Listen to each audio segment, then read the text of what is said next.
अस्सलामुअलैकुम, मैं हकीम अली हसन और आप देख रहे हैं अली हसन दवाखाना। आज हम पेप्टिक अल्सर पर बात करेंगे। पेप्टिक अल्सर क्या होता है, किस तरह से आपको हो सकता है और अगर ये आपको हो जाए तो आपने क्या एहतियाती तदाबीर करनी है, इसकी अलामात क्या हैं और इसका इलाज क्या है। सबसे पहले लोगों में एक बहुत ही बड़ा मिसकंसेप्ट है कि लोग समझते हैं कि पेप्टिक अल्सर हमारी डाइट की वजह से होता है, यानी नाकस ग़िज़ाइयत जिसे हम बोलते हैं, ज़्यादा मिर्च मसालों का इस्तेमाल या बाहर की अशिया का इस्तेमाल या फिर ज़्यादा सोडा ड्रिंक्स करने की वजह से, इस तरह की वजह से पेप्टिक अल्सर नहीं होता। पेप्टिक अल्सर दो तरह का होता है, एक तो मैदे में अल्सर हो जाता है और दूसरा स्मॉल इंटेस्टाइन यानी छोटी आंत में अल्सर हो जाता है। ये होता क्या है असल में, तो याद रखें कि अल्सर जब भी कहीं भी होगा, मुंह का अल्सर है, मैदे का अल्सर है, छोटी आंत का अल्सर है, हमारे अज़ा में मेम्ब्रेन्स होती हैं जिनको प्रोटेक्टिव लेयर बोलते हैं। जैसा कि मैदे में 4 किस्म की लेयर्स हैं, म्यूकस कोट, सब म्यूकस कोट, मस्कुलर कोट और सीरियस कोट, और इसी तरह हमारी छोटी आंत की भी 4 लेयर्स हैं, सीरियस कोट, मस्कुलर कोट, सब म्यूकस कोट और इनर म्यूकस कोट हैं। ये जितनी भी तहें मौजूद हैं, जब ये अपनी जगह से हट जाती हैं, क्योंकि एक बैक्टीरिया जिसको एच पाइलोरी बोलते हैं, हेलिकोबैक्टर पाइलोरी, जब ये अटैक करता है, ये अपनी जगह बना लेता है तो ये लेयर्स को ख़त्म कर देता है। इन लेयर्स के ख़त्म होने को, जितने हिस्से से ये ख़त्म हो जाएंगी, इनको अल्सर बोलते हैं। यानी आम ज़ुबान में जिसे मैदे का ज़ख़म या अंतड़ियों का ज़ख़म कहते हैं, ये उस तरह का ज़ख़म नहीं होता। ये अल्सर लेयर्स की ख़त्म होने की वजह से पैदा हो जाता है। इसको पेप्टिक अल्सर बोलते हैं, जो मैदे और अंतड़ियों में पाया जाता है।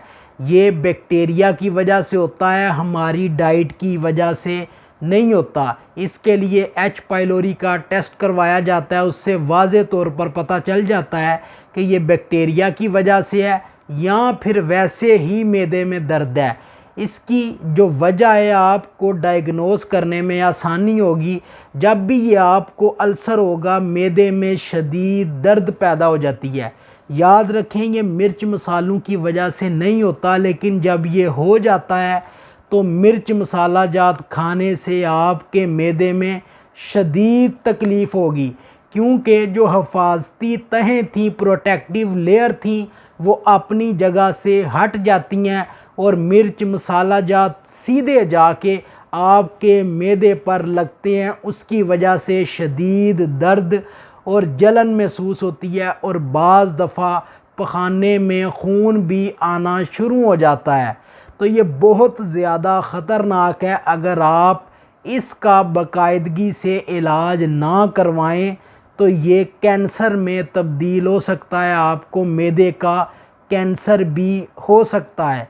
इसके लिए बिल्कुल ही आसान सा नुस्खा है।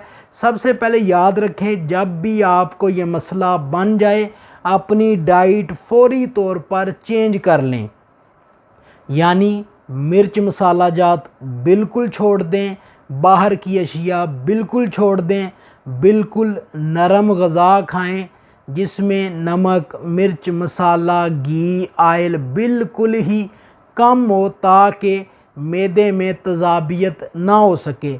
जितनी मैदे में तज़ाबियत कम होगी, उतना ही जल्दी आपका अल्सर ठीक हो जाएगा।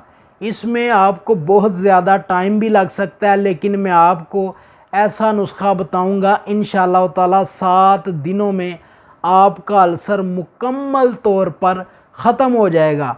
क्योंकि इसको ख़त्म करने के लिए हमें इसका बैक्टीरिया मारना पड़ेगा। हेलिकोबैक्टर पाइलोरी जब तक नहीं मरेगा, ये अल्सर ख़त्म नहीं होगा।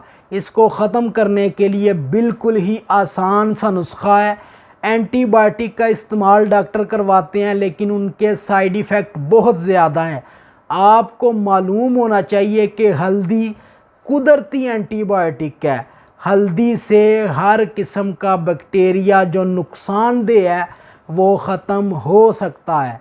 तो इसके नुस्खे के लिए आपने बाज़ारी हल्दी नहीं लेनी, आपने मंडी से जो गंडी वाली हल्दी आती है वो ले आनी है, ख़ुद पीस कर कपड़ छान कर लेनी है।